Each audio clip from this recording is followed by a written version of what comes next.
All right, hello, I am Alex Merker, and I'm here to talk to you today about container ships, starships, and how they relate together through the economics of interplanetary logistics. So I know everyone here is just so excited to talk about economics, hear me talk about economics. I'm going to try to make this as interesting as I can and fit this into 10 minutes because it is really, really hard. So I'm going to kick it off with one big question. And it's probably a slight tweak of something that you're probably familiar with. And that is, how can we create economically sustainable settlements on other worlds? We think about the big budget items, the missions to Mars, but we don't think about the long-term costs associated with these things. They're very complex things. And so just stepping back real quick, you're probably wondering if you're someone who's perhaps in engineering, perhaps someone who is in a regulatory environment, why does the economics matter? Why does this matter to me? And I have one very important thing to say on that, and that is that economics drives everything we do. It's what effectively killed Apollo. It's what hampered the shuttle, but it's also what's unlocked all of the opportunities we've had in the past 20 years, the things that really motivate us, all these startups. There's so much energy here at Satellite and at SGX because people are involved in some really, really cool things, and it's because the economics have started to work. So, coming back to the challenge ahead, what happens when our next big leap turns into a stride? What happens when we go from a Martian settlement, or from a Martian outpost to a Martian settlement?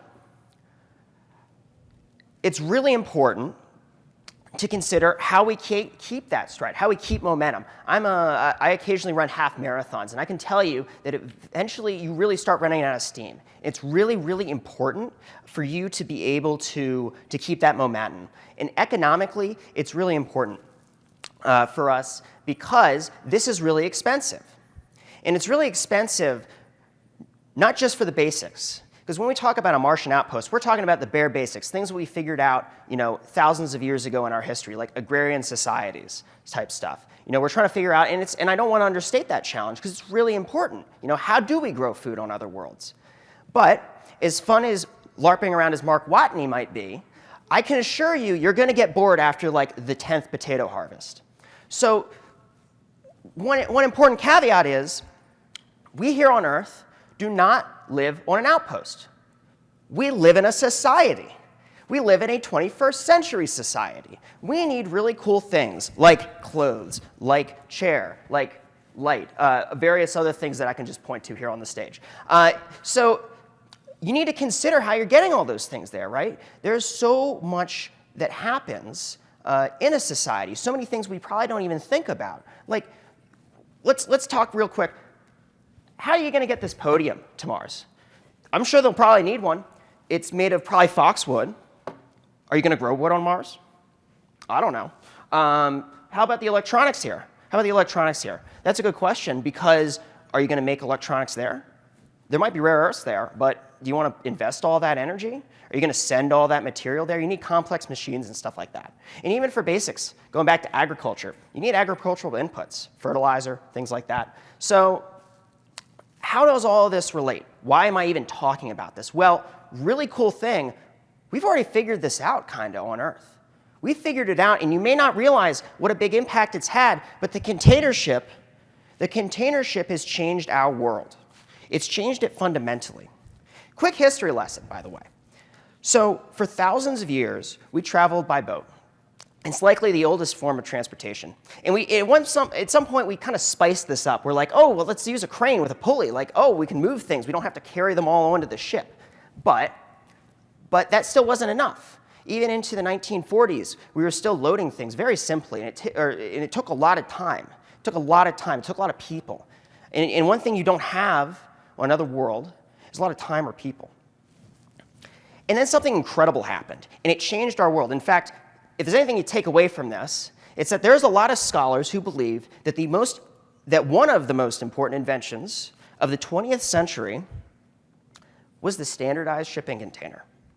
The standardized shipping container changed our world. Let me ask you a question. How do you think I got this suit here?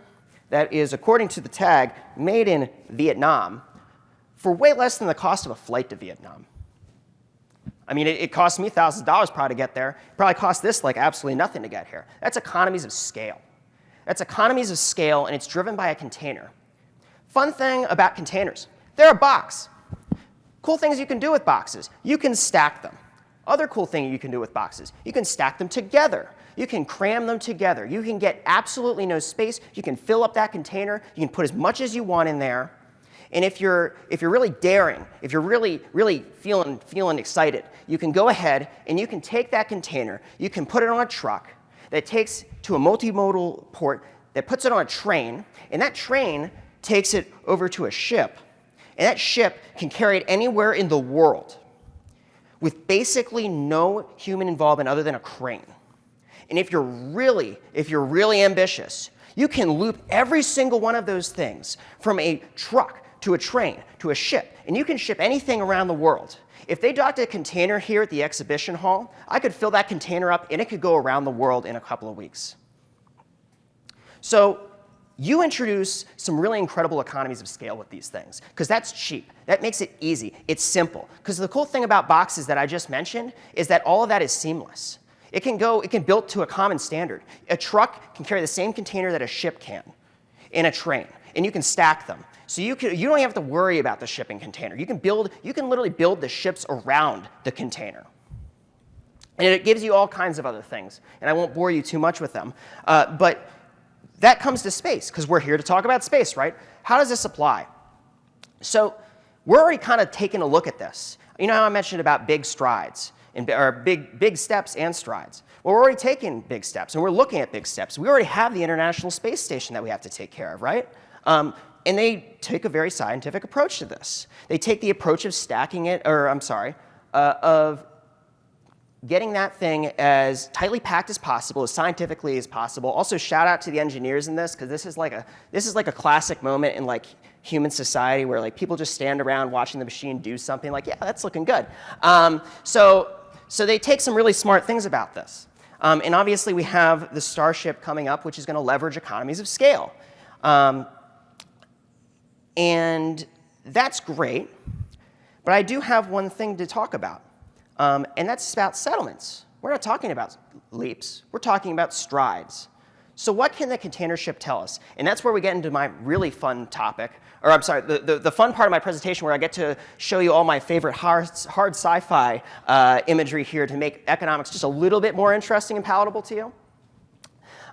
So what can we learn? What can we learn from a container ship? Well, what does the container ship tell us? It tells us to build big. It tells us to build really big, and it tells us to specialize, right? Because if I was a person and I wanted to go, let's say I wanted to go to Vietnam, you wouldn't build a jetliner just to stroll up to my front door, pick me up, and fly me to where I wanted to go in the hotel in Vietnam. No. There's a car to do that, okay? You specialize. You build a specialist vehicle. You build it big. You make sure it does one job and does it really, really well, because that's really economical. And if you need to build it on orbit, then go for it. And in this context, it makes it really efficient. You can ship a lot of stuff at once, and you can leverage the efficiencies of each specialist. And that kind of leads into the second thing.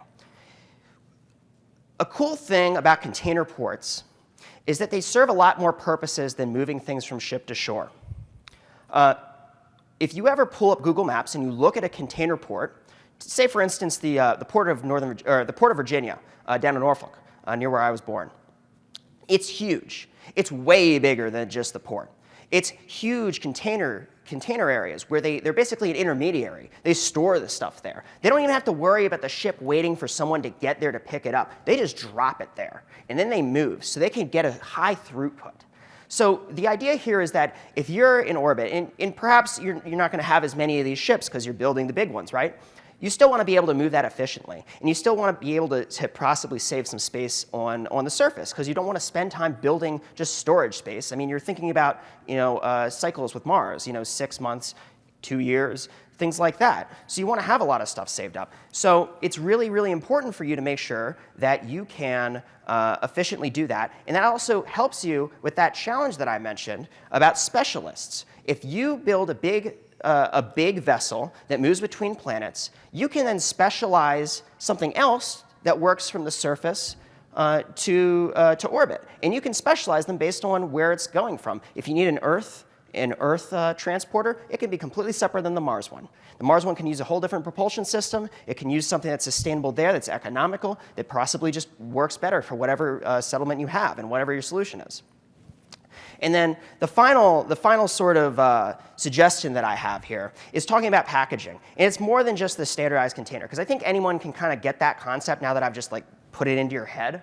But there's one really important thing about that you really have to consider. And that is that what you put inside of that container is also really important. You need to start thinking, and this matters now, you need to start thinking about what does your industry look like in a settlement? What types of things? Am I going to grow the wood there? I don't think I'm going to grow the wood there. I'm going to probably want this. Maybe I want plasterboard. Maybe that's cheaper. Maybe it's cheaper to build a whole thing. But then again, there's a lot of empty space here. You look inside this podium, there's a whole big empty space. I mean, you go to IKEA and they have like all these IKEA things, you know? So you really have to take into consideration what you're sending and where the industry is going to be, because every person you have there is another mouth to feed. It's more oxygen, it's more water, it's more everything. So you have to think very, very carefully about what types of industry you're going to build, because then you start informing what your logistics networks is. You know, are you moving fossil fuels? Because if you're moving fossil fuels for something like plastic, well, that's a whole other ballgame. You're moving liquids now. So that might have its own unique things. So just to wrap up, because I'm sure I'm getting really boring with the economics. So the long-term cost of logistics is going to be expensive, no doubt. But I think that the maritime industry has some really great examples of how we can meet these challenges here on Earth. We've done it in our civilization successfully. It's changed our world.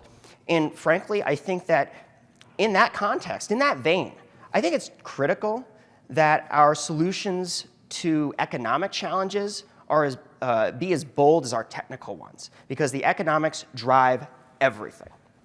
And so with that, I thank you for listening. Connect with me on LinkedIn. If you have any interest in learning about more of this stuff, or you're interested in researching about what it would take to send to a colony, let me know. It's something that I'm actually interested in researching further. So thank you very much. Thank you for your time.